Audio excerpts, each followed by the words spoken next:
We have been trained to think that only losers quit. But what I've come to realize is that winners quit all the time. They just quit the right things at the right time.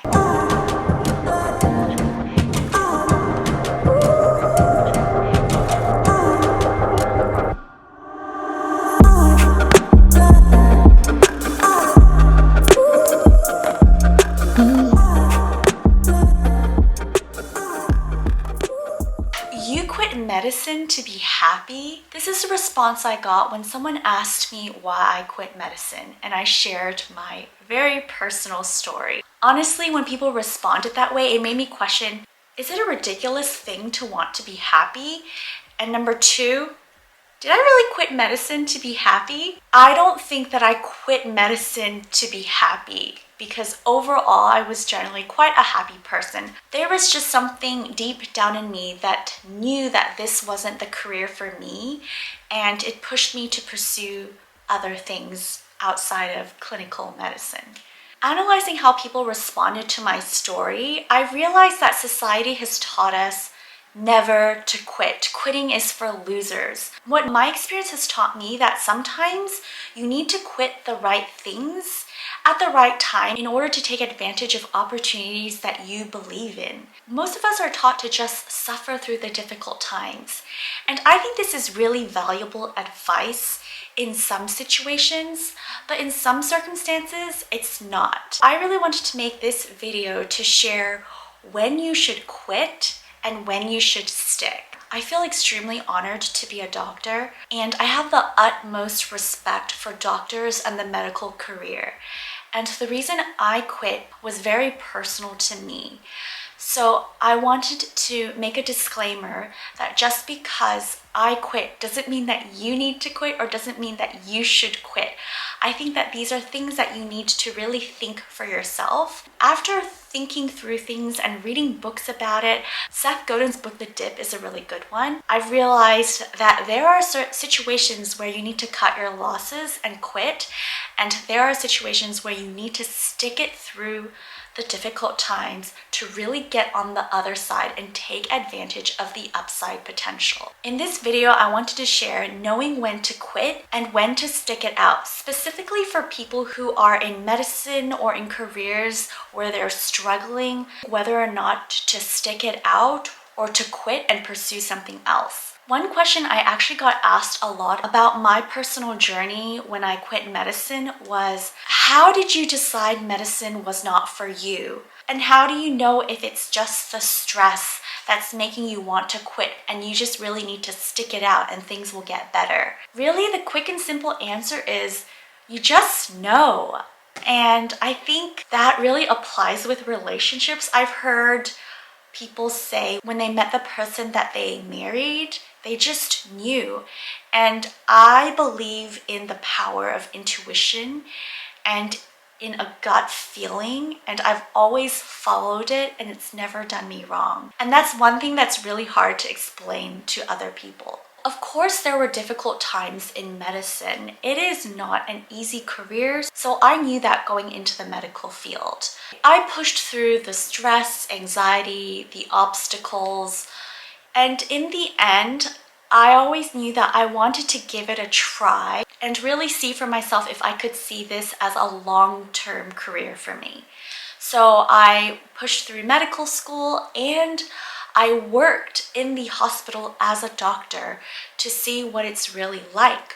And everyone told me that things would get better. I should just stick it out, and once I become an attending, I would enjoy it much more. But what I realized was that I loved my attendings and my consultants and the doctors that I worked with. It is a great career, but I realized that that wasn't aligned with my long-term goal. I wanted to focus my efforts on preventive health and public health. I knew that I wanted to go all in on my goal, and I couldn't do that by practicing clinical medicine. You also need to realize that everything in life has difficulties and obstacles, but when you focus on the bigger picture of why you're doing what you're doing, it's much easier to get through those difficult times, and it pushes you and motivates you to overcome the obstacles. And when you focus on the long-term impact that will get you through the day to day. I also made my decision to quit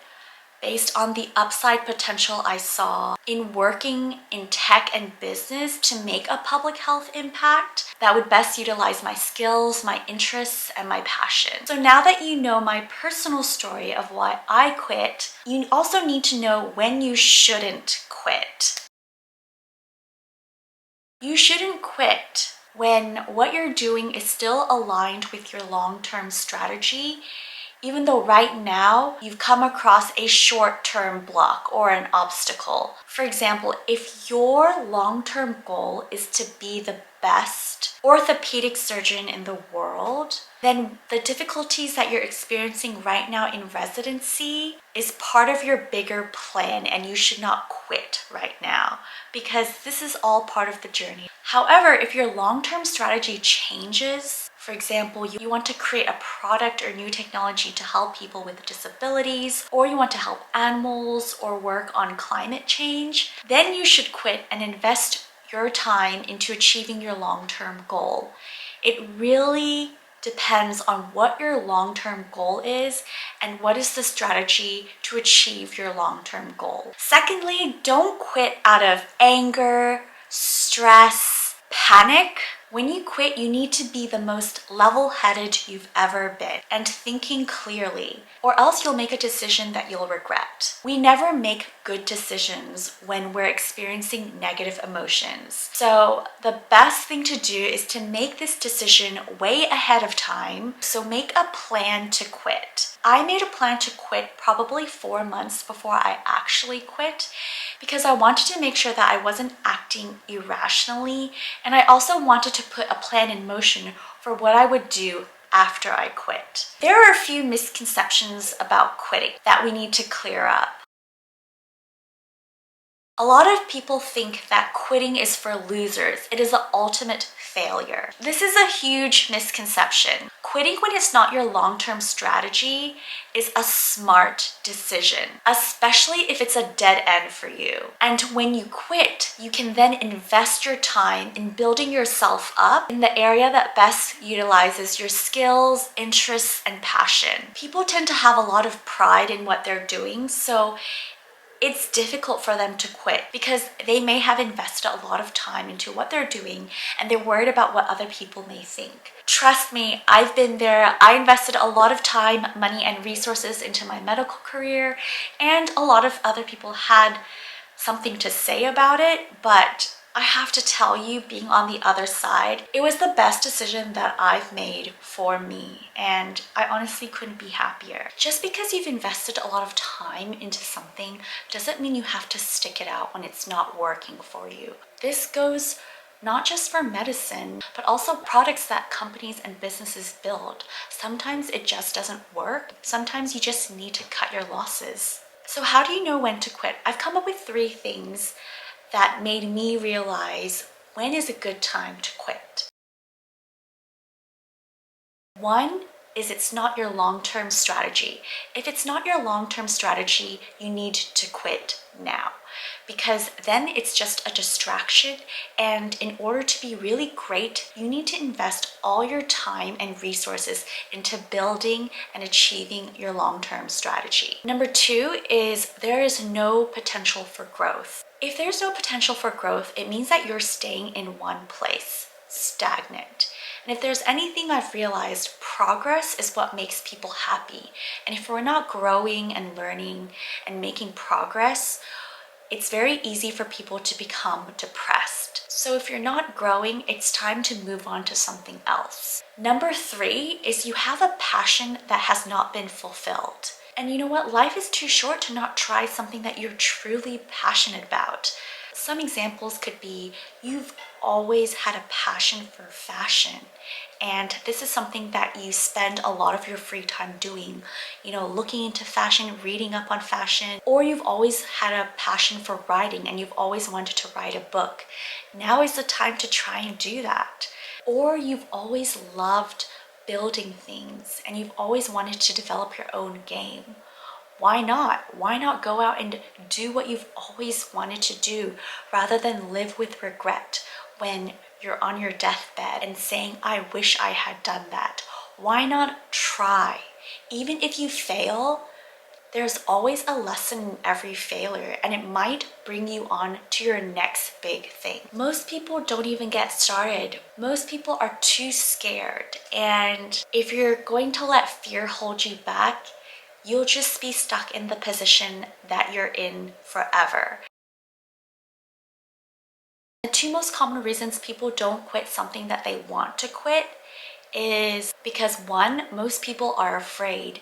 It's easier to stay where you are, where it's comfortable, than quitting and figuring out a new pathway. It's scary for most people to venture out to the unknown, but that's where a lot of opportunities and upside potential are. If you believe in what you're doing, I have to tell you that belief and passion can take you farther than you could ever imagine. And of course, number two is financial security. This is another big reason why people are afraid to quit even though they want to. And I completely understand this reason.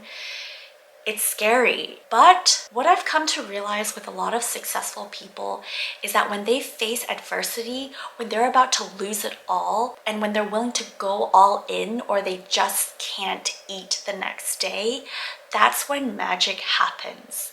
So I know not a lot of people can stomach that, but it is so inspirational what some of the most successful people have done and overcome to get to where they are. When your back is up against the wall, you're forced to make things happen. You're forced to make it work. And that's where the magic happens. I hope this provides more clarity for those who are considering quitting. And remember that as much information as I can give you and share my personal journey, ultimately that decision is yours. Really dig deep down and figure out what it is that's true to you. What are you feeling? And sometimes this requires time, meditation, and a lot of self-reflection. And all I can hope for is that this video provided some clarity and some support in helping you come to your decision of whether or not you should quit and whether or not you should stick. Thank you so much for watching, everyone. I make content on investing in your health and self to create and build wealth, and I hope you enjoyed this video.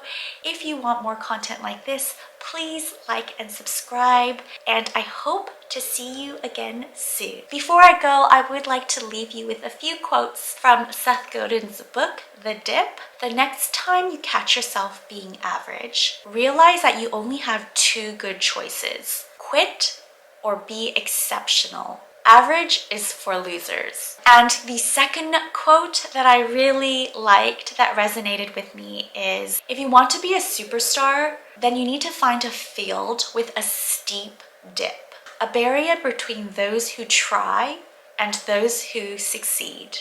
If you have any questions or if you need someone to just bounce ideas off of, please feel free to reach out to me. You can contact me on my Instagram at Dr. Lee MD, and I'm also on Facebook at Lee Dam. You can find the link to my social media in the description below, and please comment and let me know, what are you considering quitting, and if you agree with what I've said or was it total crap. Thanks, y'all. Hope you're having a great day, and I'll see you next time. Bye.